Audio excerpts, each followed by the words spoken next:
بعد وفاة سيدنا عيسى عليه السلام هيفضل الناس عايشين على الإيمان، هيفضل الناس يعبدوا ربنا سبحانه وتعالى ويوحدوا بيه، ومع مرور الوقت والسنين هيبدأ يظهر الشرك والكفر بالله سبحانه وتعالى، هيبدأ عدد المؤمنين يقل وعدد الكفار والمشركين يزيد، وهيرجعوا الناس تاني يفسدوا في الأرض، هيرجعوا تاني يفسدوا في الأرض ويرتكبوا الفواحش والزنا والمعاصي، وهيرجعوا تاني يشركوا بربنا سبحانه وتعالى ويكفروا بيه. فسبحان الله، بالرغم من ان هم شافوا علامات الساعه بعينيهم، شافوا المسيح الدجال وشافوا سيدنا عيسى عليه السلام وشافوا يأجوج ومأجوج وشافوا الفتره اللي فيها الخير والبركه اللي موجوده في الارض، بعد ما شافوا كل الاهوال والاحداث العجيبه دي هيرجعوا تاني يكفروا بربنا سبحانه وتعالى ويشركوا بيه. حاجه غريبه وعجيبه جدا. ومع انتشار الفساد والشرك بالله سبحانه وتعالى والكفر بيه هتبدأ ظهور علامات الساعه اللي من بعدها مش هيبقى فيه اي توبه. باب التوبه من بعدها هيتقفل، والمؤمن هيفضل مؤمن والكافر هيفضل كافر. ربنا سبحانه وتعالى قال: هل ينظرون إلا أن تأتيهم الملائكة أو يأتي بعض آيات ربك يوم يأتي بعض آيات ربك لا ينفع نفس إيمانها لم تكن آمنت من قبل أو كسبت في إيمانها خيرا قل انتظروا إنا منتظرون. العلماء بيقولوا إن المقصود في الآية دي هي علامات الساعة الكبرى. علامات الساعة الكبرى اللي لما هتحصل باب التوبة هيتقفل، مش هينفع نفس إيمانها لم تكن آمنت من قبل. لو انت مؤمن هتفضل مؤمن، ولو انت كافر هتفضل كافر. والعلماء حددوا علامتين بالتحديد هم اللي لو حصلوا باب التوبه بعد كده هيتقفل. العلامه الاولى هي خروج الدبه، والعلامه الثانيه هي طلوع الشمس من مغربها. فلو حصل اي علامه من العلامتين دول ساعتها باب التوبه هيتقفل ومش هيحصل اي ايمان او كفر بعد كده. النبي صلى الله عليه وسلم قال ان اول العلامات خروجا طلوع الشمس من مغربها وخروج الدابة على الناس ضحى، وأيهما ما كانت قبل صاحبتها فالأخرى على أثرها قريبا. وعموما الترتيب مش ترتيب إلزامي، فمش معنى ان النبي صلى الله عليه وسلم قال اول العلامات خروجا طلوع الشمس من مغربها او خروج الدابه ده معناه ان هم دول اول علامتين هيحصلوا، لان الترتيب ورد باكتر من صيغه في اكتر من حديث. فورد عن واحد من الصحابه اسمه حذيفه بن اسيد الغفاري، سيدنا حذيفه بيقول ان النبي صلى الله عليه وسلم خرج عليهم وهم بيتذاكروا، يعني كانوا قاعدين بيتكلموا عن الساعه. فالنبي صلى الله عليه وسلم قال لهم: انتوا بتعملوا ايه؟ قالوا له: ان احنا بنتكلم عن الساعه. النبي صلى الله عليه وسلم قال لهم: انها لن تقوم حتى ترون قبلها 10 ايات. وذكر النبي صلى الله عليه وسلم 10 علامات كبرى، 10 ايات او 10 علامات الساعه مش هتقوم غير لما يحصلوا. النبي صلى الله عليه وسلم قال: الدخان والدجال والدابه وطلوع الشمس من مغربها ونزول عيسى ابن مريم ويأجوج ومأجوج وثلاثه خسوف، خسف بالمشرق وخسف بالمغرب وخسف بجزيره العرب، والعلامه العشره والاخيره نار تخرج من اليمن تطرد الناس أو تسوق الناس إلى محشرهم. فالنبي صلى الله عليه وسلم ذكر في الحديث ده ال10 علامات، وفي حديث تاني ذكر ال10 علامات بترتيب تاني، فالترتيب بشكل عام مش ملزم. ففي حديث النبي صلى الله عليه وسلم قال إن أول العلامات هي الدخان، وفي حديث تاني قال إن أول العلامات ثلاثة خسوف، وفي حديث تاني قال الدجال، وفي حديث قال عيسى ابن مريم.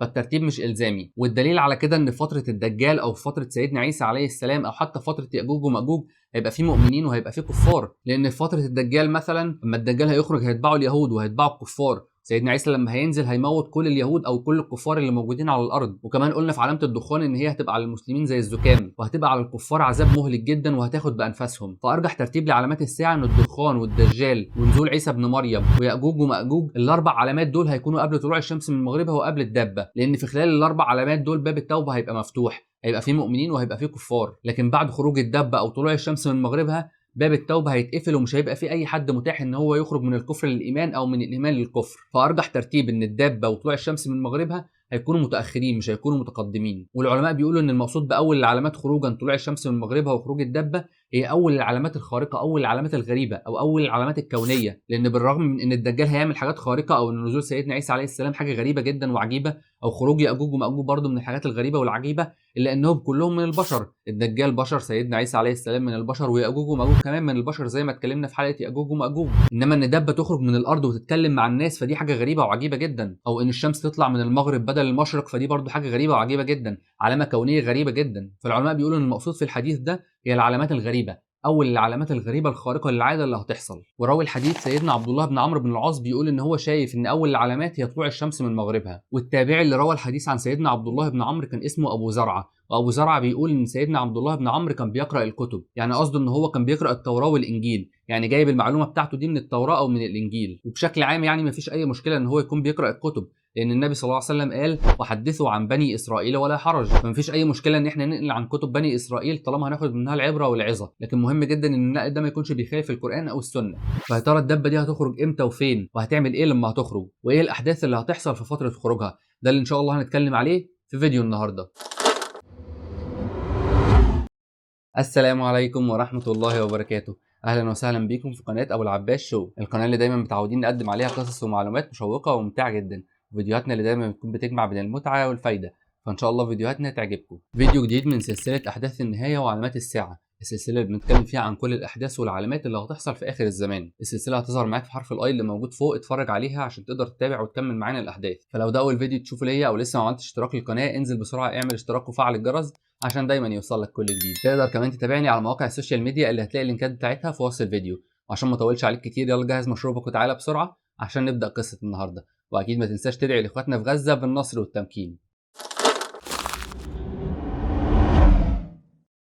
الدبه واحده من علامات الساعه الكبرى المرعبه جدا، علامه من العلامات اللي هتغير مسار الحياه على الارض، علامه من العلامات اللي هتغير مسار البشريه. والدبه دي لما هتخرج هتكلم الناس، وفي روايه من الروايات ان هي هتنادي على كل واحد باسمه، هتكلم الناس بكلام معين ودقيق جدا. الدبه دي هتقول للناس انت مؤمن وانت كافر، هتحدد اشخاص بعينهم وتقول لهم انت مؤمن، واشخاص بعينهم وتقول لهم انت كافر. والكلام اللي هي بتقوله هيكون كلام نهائي مفيش رجوع فيه. يعني لو قالت لواحد بعينه انت مؤمن، هيفضل مؤمن لحد ما يموت، ولو قالت لواحد تاني انت كافر، هيفضل كافر لحد ما يموت. يعني مفيش كافر هيتحول لمؤمن، ولا في مؤمن هيتحول لكافر. فكلامها هيكون كلام نهائي ومفيش رجوع فيه، لان بعد خروج الدبه باب التوبه هيتقفل، مش هيبقى في اي مجال للتوبه. فالكافر هيفضل كافر والمؤمن هيفضل مؤمن. ربنا سبحانه وتعالى قال في سوره النمل: واذا وقع القول عليهم اخرجنا لهم دابه من الارض تكلمهم ان الناس كانوا باياتنا لا يوقنون. فالدبه لما هتخرج هتكلم الناس وتقول لهم انا قدامكم اهو، انتوا ما كنتوش مصدقين، ما كنتوش موقنين ان انا هخرج، انا قدامكم اهو دلوقتي، وانتوا اكيد هتصدقوا لما تشوفوني بعينيكم. بعض العلماء بيقولوا ان الدابه دي هي الجساسه، الجساسه اللي اتكلمنا عنها في الفيديو بتاع تميم الداري. الفيديو هيظهر معاك في حرف الاي اللي موجود فوق، اتفرج عليه عشان تكمل معانا الاحداث. تميم الداري وصف الدابه دي وقال ان هي كانت كثيفه الشعر، الشعر كان مغطيها من الاول للاخر، لدرجه ان هم ما كانوش عارفين وشها من ظهرها. والغريب والمميز في الدابه دي ان هي ما اتولدتش، يعني ما اتولدتش من اب وام، لا خالص، الدابه دي هتخرج من الارض زي ناقه سيدنا صالح عليه السلام. ناقه سيدنا صالح عليه السلام خرجت من الجبل، فالدابه دي هتخرج من الارض بقدره ربنا سبحانه وتعالى. وربنا سبحانه وتعالى هيديها القدره والاستطاعه على الكلام، هتقدر تكلم البشر ويفهموها وتفهمهم. في اثر صحيح ورد عن سيدنا حذيفه بن اليمان. سيدنا حذيفه بن اليمان هو واحد من صحابه النبي صلى الله عليه وسلم، والاثر معناه ان هو مش حديث، يعني مش مرفوع للنبي صلى الله عليه وسلم، لكنه قول عن احد الصحابه. والاثر بتاعنا عن سيدنا حذيفه بن اليمان رضي الله عنه. وعلى غالب الظن يعني ان سيدنا حذيفه بن اليمان سمع عن طريق النبي صلى الله عليه وسلم، ان سيدنا حذيفه مش هيتكلم عن امور غيبيه او علامات الساعه الا لو كان سمعها عن النبي صلى الله عليه وسلم، والله اعلم، لكنه اثر صحيح عن سيدنا حذيفه بن اليمان رضي الله عنه. سيدنا حذيفه بن اليمان بيقول عن الدبه انها تخرج 3 خرجات، يعني هتخرج على 3 فترات في 3 اماكن مختلفه. يعني الدبه هتخرج اول مره وبعد كده تختفي، بعد كده هتخرج تاني وتختفي، والمره الثالثه لما هتخرج هتبدا تكلم الناس. الخروج الاول في بعض البوادي وتكمن، والعلماء بيقولوا ان على الارجح المقصود بالبوادي هي اليمن، لكن بعض العلماء بيقولوا ان الراي ده ضعيف، والله اعلم هتخرج في اليمن ولا في مكان تاني. ثم تخرج في بعض القرى حتى يذعروا، وحتى تريق فيها الامراء الدماء. يعني لما هتخرج في القرى هيحصل حاله من الهرج والمرج، الناس هيبقوا مرعوبين وبيجروا منها في كل حته، لدرجه ان الامراء هيستعملوا السيوف وهيستعملوا الاسلحه عشان يوقفوا الناس، عشان يوقفوا الفتنه اللي بتحصل دي. بعد كده الدبه هتكمن وتختفي تاني، والعلماء على الارجح بيقولوا ان المره الثانيه دي هتكون قريبه من مكه، هتبقى في القرى اللي حوالين مكه. بعد كده سيدنا حذيفه قال: وبينما الناس عند اعظم المساجد وافضلها واشرفها. فراوي الاثر ده واحد من التابعين كان اسمه ابو الطفيل. ابو الطفيل بيقول: حتى قلنا انه المسجد الحرام. فسيدنا حذيفه ما قالش ان هو المسجد الحرام، هو قال اعظم المساجد وافضلها واشرفها. لكن كل الحاضرين اللي حضروا المجلس ده واللي منهم راوي الحديث قالوا ان احنا خلاص بقينا عارفين ان هو قصده على المسجد الحرام. وفي روايه عن سيدنا عبد الله بن عمر ان الدابه هتخرج من جبل الصفا، وكان بيقول كمان ان هو عارف هتخرج منين بالتحديد في جبل الصفا. وفي المره الثالثه لما هتخرج هتكلم الناس: اذ ارتفعت الارض ويهرب الناس، يعني الناس اول ما يشوفوها هيجروا في كل مكان. وفي روايه من الروايات ان الدابه هتخرج في موسم حج، معظم الناس لما هيشوفوا الدابه بتخرج من الارض هيجروا في كل مكان ويهربوا منها، لكن في مجموعه من الناس المؤمنين هيثبتوا في مكانهم ومش هيجروا من الدابه. المجموعه دول هيقولوا: انه لن ينجينا من امر الله شيء، يعني احنا لو جرينا منها هتجيبنا برضه، احنا مش هنعرف نهرب من امر ربنا. ودول والله اعلم هيكونوا عارفين ان هي الدابه فعلا، هيكونوا عارفين ان دي علامه من علامات الساعه، وبالتالي هم عارفين ان هم مش هيقدروا يهربوا منها ولا يقدروا يبعدوا عنها. فالراوي بيقول: فجلت عن وجوههم حتى تركتها كالكواكب الدريه، يعني وشهم هيبقى منور زي الكواكب، وده معناه ان هم هيكونوا مؤمنين بربنا سبحانه وتعالى ومصدقين بالدابه. بعد كده هتبدا تجري ورا الناس، هتبدا تجري ورا الناس كلهم في كل مكان. الراوي بيقول: ثم ولت في الارض لا يدركها طالب ولا يعجزها هارب، يعني هتفضل تجري في الارض في كل مكان، فلو في واحد عايز يلحقها مش هيقدر يلحقها من سرعتها، ولو في واحد هرب وجري منها مش هيقدر يستخبى منها، هتوصل له وهتجيبه برضه. فلا يدركها طالب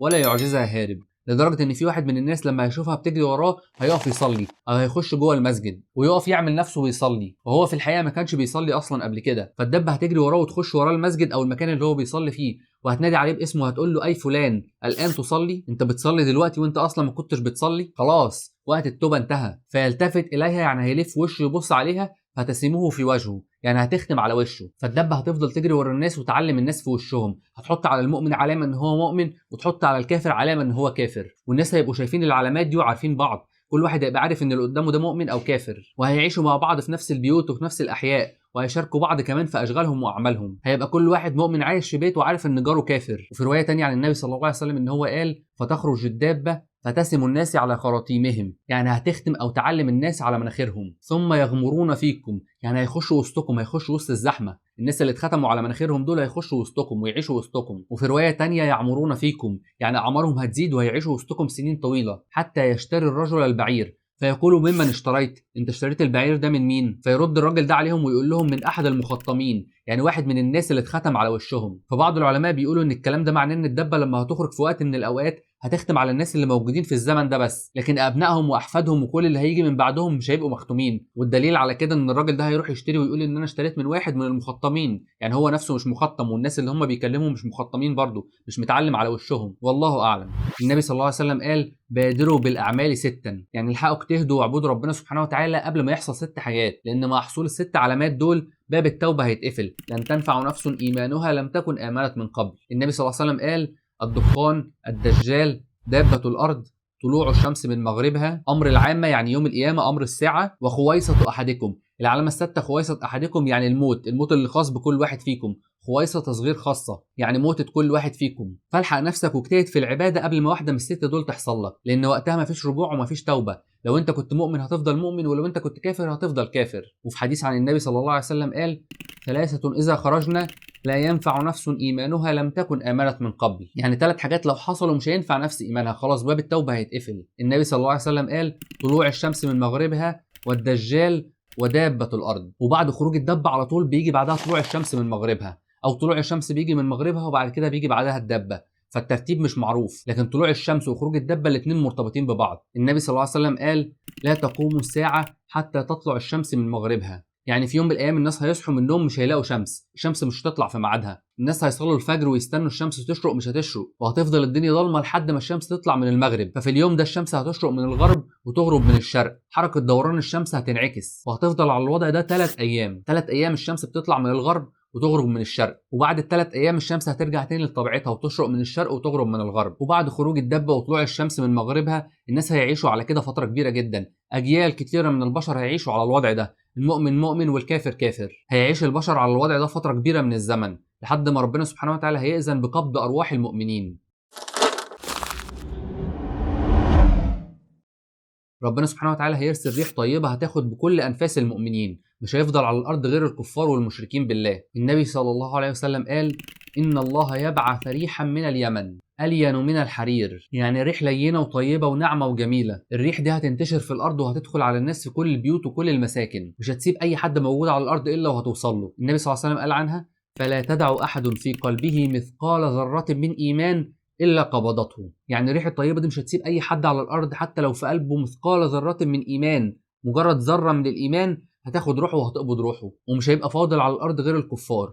وبعد الريح الطيبة هينقطع ذكر ربنا سبحانه وتعالى في الأرض، مش هيبقى موجود ذكر ربنا سبحانه وتعالى أبدا، مش هيبقى موجود على الأرض غير الكفار. النبي صلى الله عليه وسلم قال: لا تقوم الساعة إلا على شرار الخلق، يعني الساعة مش هتقوم غير على أشر الناس، أسوأ ناس ربنا سبحانه وتعالى خلقهم. وفي حديث تاني النبي صلى الله عليه وسلم قال: لا تقوم الساعة حتى لا يقال على الأرض الله، يعني الساعة مش هتقوم غير لما كلمة الله دي ما تتقالش في الأرض. وفي صحيح مسلم النبي صلى الله عليه وسلم قال: وبينما هم كذلك إذ بعث الله ريحا طيبة فتأخذ الناس تحت آباطهم، يعني هتاخد أرواح الناس أو أرواح المؤمنين بالتحديد من تحت آباطهم، فتقبض روح كل مؤمن ويبقى شرار الناس. ويبدأ انتشار الذنوب والزنا والمعاصي والفواحش، المعاصي هتنتشر في كل مكان والناس هيفسدوا في الأرض في كل حتة، لدرجة إن الزنا هيحصل في الشوارع. النبي صلى الله عليه وسلم قال: يتهارجون تهارج الحمير، يعني الهرج والمرج هينتشر في كل مكان. وفي رواية تانية النبي صلى الله عليه وسلم بيقول إن خير الناس في الوقت ده وخيرهم اللي هو هيشوف واحد بيزني في الشارع ويقولوا لو زنيت ورا الجدار هيبقى احسن، يعني لو خدت اللي انت بتزني معاها دي واتداريت ورا الحيطه هيبقى احسن لكم من انكم تزنوا في الشارع كده. فهو ما عندوش اي مشكله ان هم يزنوا، بس بيقول لهم لا يعني ايه، لو جيت ورا الحيطه كده هيبقى احسن. فسبحان الله الفساد هيبقى منتشر في كل حته في الارض. النبي صلى الله عليه وسلم قال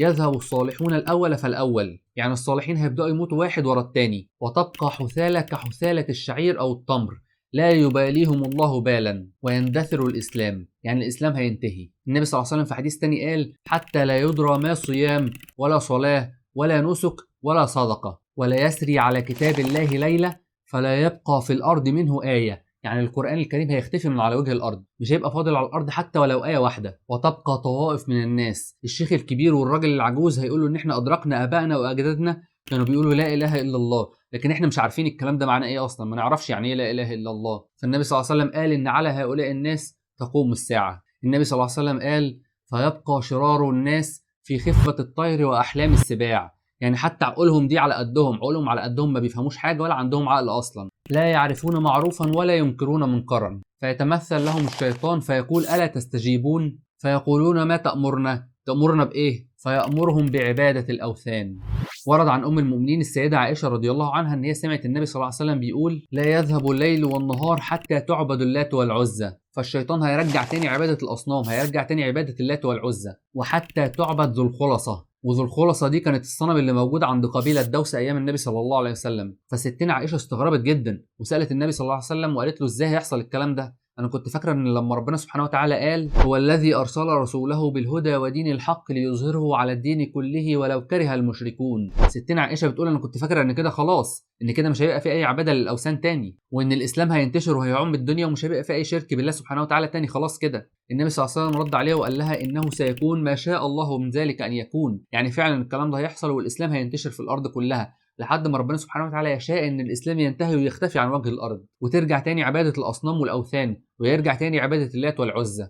ومن افظع الاحداث اللي هتحصل في الفتره دي ان الكعبه هتتهدم. هيجي واحد من بلاد الحبشه اسمه ذو السويقتين، الراجل ده هيجي وهيهدم الكعبه، هيهدم بيت الله الحرام. النبي صلى الله عليه وسلم قال يخرب الكعبه ذو السويقتين من الحبشه يسلبها حليها، يعني هياخد كنز الكعبه، الجواهر والمجوهرات اللي موجوده تحت الكعبه هياخدها، ويجردها من كسوتها، يعني هينزل الكسوه اللي موجوده عليها. النبي صلى الله عليه وسلم بيقول لكأني انظر اليه اصيلعا افيدعا، يعني رجليه معوجه، يضرب بمسحاته وبمعوله. وفي حديث تاني النبي صلى الله عليه وسلم بيوصفه بيقول عنه لكأني انظر اليه اسود افحج، يعني رجليه معوجه، ينقضها حجرا حجرا، يعني بيهد الكعبه حجر حجر. فالكعبه هتتهدم والقرآن هيختفي والمؤمنين كلهم هيموتوا، مش هيفضل على الارض غير شرار القوم، شرار الخلق هم اللي هيبقوا عايشين على الارض في الوقت ده، الكفار والمشركين بالله سبحانه وتعالى هم اللي هيكونوا موجودين، وهم اللي هتقوم عليهم الساعه، ولا هيبقى موجود على الارض صلاه ولا صوم ولا زكاه ولا حج ولا اي حاجه، وهينتشر بين الناس الفساد والزنا والمعاصي والفواحش، وهيفضل الوضع على كده في الارض لحد ما تحصل العلامه العشره والاخيره.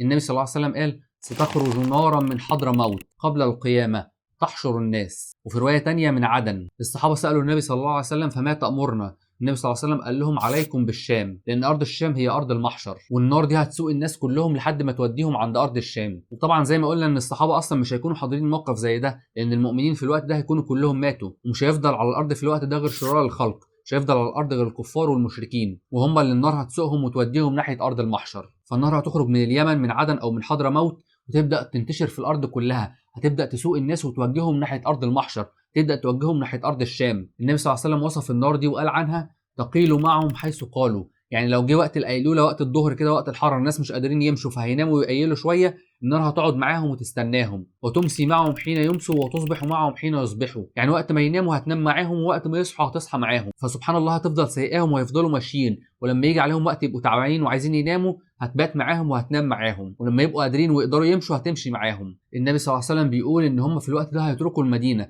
هيتركوا المدينه المنوره او هيتركوا المدن اللي هم عايشين فيها، بالرغم ان المدينه موجوده والبيوت بتاعتهم موجوده، الا انهم هيسيبوها ويمشي، ومش هيبقى موجود في البيوت بتاعتهم دي غير السباع والحيوانات. النبي صلى الله عليه وسلم وصف اخر اتنين هيتحشروا، النبي صلى الله عليه وسلم قال واخر من يحشر راعيان من مزينه، يعني شخصين من العرب من قبيله مزينه هيفضلوا ماشيين بالغنم بتاعهم لحد ما يوصلوا عند المدينه، ولما يوصلوا عند المدينه هيلاقوها فاضيه وما فيهاش غير الوحوش، ما فيهاش غير الحيوانات، والناس كلها مشوا وسابوها. النبي صلى الله عليه وسلم بيقول ان هم هيكملوا في طريقهم وهيوصلوا عند منطقه اسمها ثانيه الوداع، منطقه بعد المدينه المنوره، ولما يوصلوا عندها هيقعوا ويموتوا ومش هيلحقوا يوصلوا لارض المحشر. وفي الوقت ده هتقوم الساعه على شرار الخلق من غير ولا دين ولا قرآن ولا صلاة ولا صوم ولا أي أعمال صالحة. الساعة هتقوم على الكفار والمشركين، ومن اللحظة دي هتبدأ أهوال يوم القيامة.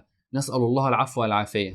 وبكده نكون وصلنا لنهاية فيديو النهاردة. يا رب تكونوا استفدتوا بالمعلومات دي واستمتعتوا بيها. احنا اتكلمنا في الفيديو ده عن الدابة وطلوع الشمس من مغربها، وكمان عن النار اللي هتخرج من عدن تسوق الناس لمحشرهم، واللي يعتبر والله اعلم اخر 3 علامات من علامات الساعة الكبرى، واللي من بعدهم هتقوم الساعة بإذن الله. الفيديو ده هو جزء من اجزاء سلسلة احداث النهاية وعلامات الساعة. السلسلة هتظهر معاك في حرف الاي اللي موجود فوق. اتفرج على فيديوهات السلسلة دي عشان تقدر تتابع كل الاحداث والتفاصيل، وتبقى عارف كل احداث وعلامات الساعة اللي هتحصل قبل قيام الساعة، وعشان تقدر تكمل معانا الفيديوهات اللي جاية ان شاء الله. فلو وصلت لحد هنا ولسه ما عملتش اشتراك للقناة، انزل بسرعة اعمل اشتراك وفعل الجرس عشان دايما يوصل لك كل جديد. تقدر كمان تتابعني على مواقع السوشيال ميديا اللي هتلاقي اللينكات بتاعتها في وصف الفيديو، وما تنساش تدعي لاخواتنا في غزة بالنصر والتمكين. اللهم لا علم لنا الا ما علمتنا انك انت العليم الحكيم. سبحانك اللهم وبحمدك، نشهد ان لا اله الا انت، نستغفرك ونتوب اليك.